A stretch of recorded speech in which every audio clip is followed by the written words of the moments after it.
Overflows. Repressed sex, the basic cause of misery.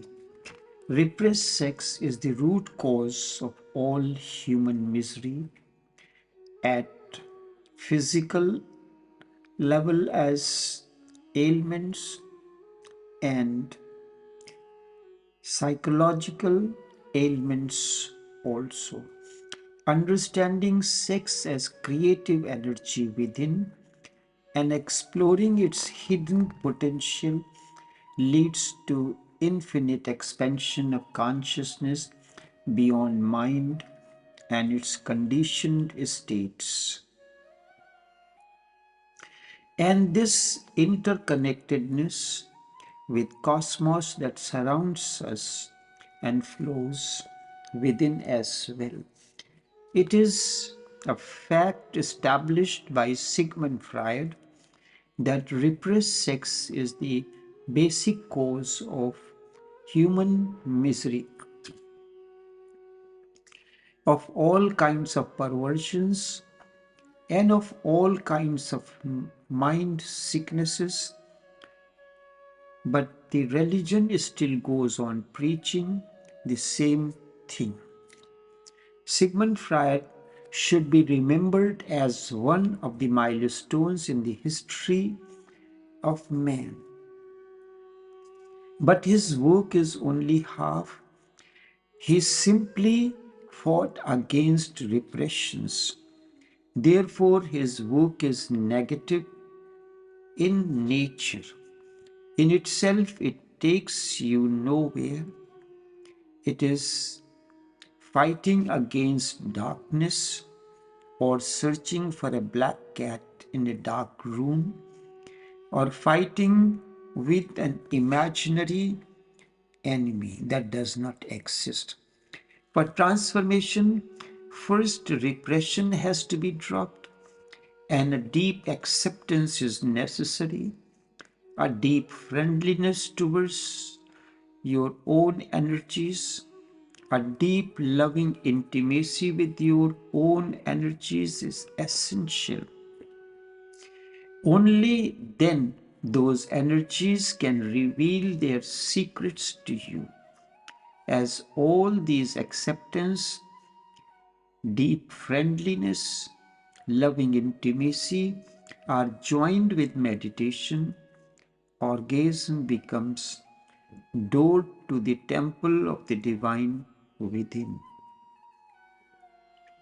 Since sex is the creative force in the world, I am using the word world because in existence, this classification that it is sex is not there. There is only one existential energy that is put to different uses only through the physical body. Just as there is only one current, which is electric current, through the physical body of a fridge, of an air conditioner, of a stove, its function differs. So that is why it is called the entire electrical world, world of world that uses the electrical energy. Since sex is the creative force in the world, that's why I use the word world, not cosmos. It must be nearest to the creative center of the cosmos as well. Whatever name you give to it is a different matter. Creative energy must be closest to creation, to the creative source of it all. People should be taught and trained in the art of converting sexual energy into a spiritual enlightenment. Just as bulb is the device that converts the electrical energy into the light energy.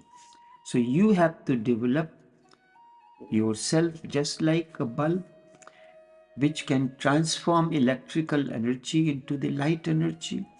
So your consciousness should be capable of converting sexual energy into spiritual enlightenment. I am taking into deeper insights as the way to life of bliss beyond duality. I have to proceed systematically. The path of Tantra teaches us to embrace and unify the ordinary, the erotic, and the sacred dimensions of life, all of which have their roots in the spirit or being. It is important to explain spirit and being first. Remember, spirit and being are not separate, instead, two sides of the same coin, or as the visible body and the invisible body, both as a unified mystery rather than opposing forces. To live a rich, abundant life that encompasses both material and the spiritual, we must look at them as naturally intertwined. The beauty and the wisdom of Tantra is that it enhances sexuality as doorway to ecstatic mind of great bliss.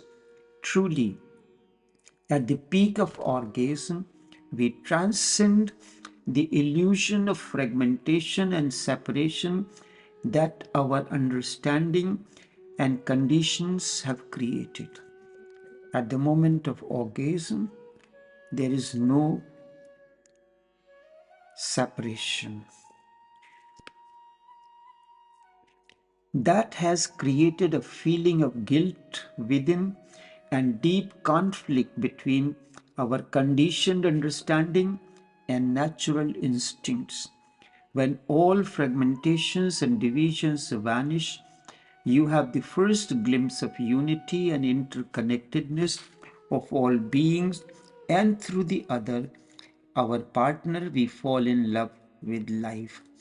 In one of the communions with Tao, the author mentioned of her such experiences of the process of interconnectedness during her childhood. The author continues, I will start at the beginning. During my childhood, there was a recurring experience, usually just before falling asleep or waking up.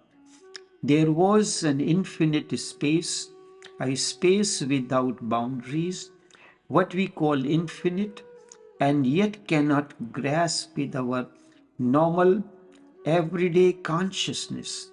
This space consisted of an infinite number of particles like tiny little stars, perhaps, or a kind of infinitely fine cells, and yet they were not in the space but were the space itself. This is significant. They were like a space, and yet they were not in a space but were the space itself. I was one of these particles, could perceive everything around me in 360 degrees. At the same time, I was every other of these infinitely many particles at the same time, all of them, and at the same time nothing. So this interconnectedness, you are all and you are none. Many particles at the same time, all of them, and at the same time, nothing. And there was this incredible space, a wordless calm, an omnipresent love flowing through everything, and no more questions. I remember that even as a child, I found having no more questions very special. After a while, the same thing always happened. Everything became coarse, bigger, with clear external boundaries, there was a localized me again, was narrow and limited. I often cried about it as a child. I often cried about it as a child. I remember it well, less about the process of suddenly being so coarse and kind of limited again, but more about losing this incredible peace, this omnipresent love, this unspeakable presence of everything or nothing. In later years, I tried to talk to one or others about it from time to time, but the reaction usually ranged from a lack of understanding to an almost aggressive, defensive stance. I gave up at some point, as if there was no need to ask anyone. In the years that followed, there were repeated incidents that could not be explained either, but about that another time. In one of the last live streamings, Tao told about Lalaji's predestined meeting with his master, and tears welled up in my eyes because I had experienced this miracle myself, like many before and certainly many after. Long before I even met my beloved Master Tao. Remember, I will speak on this, my predestined meeting with the Master later in another sessions. Remember, sex holds a great potential for opening our being to the experience of cosmic ecstasy and deep interconnectedness. Tantra has for millennia taught the cultivation of sexual love as an art, as a skillful spiritual practice, then as now. Tantra challenges the belief promoted by most spiritual and religious paths that we must suppress or transcend out sexually to practice meditation or awaken our spirit. Tantra arose in rebellion against the repressive orthodoxy of Hindu priesthood. It was an attack against the idea that one has to be celibate to gain enlightenment. Tantra acknowledges that sex is at the root of life. With birth, life comes to you. The entire effort of Tantra is to make human sexuality and erotic union a form of worship, and meditation is to practice reverence for life, leading us directly through the pleasure of the sense to spiritual liberation.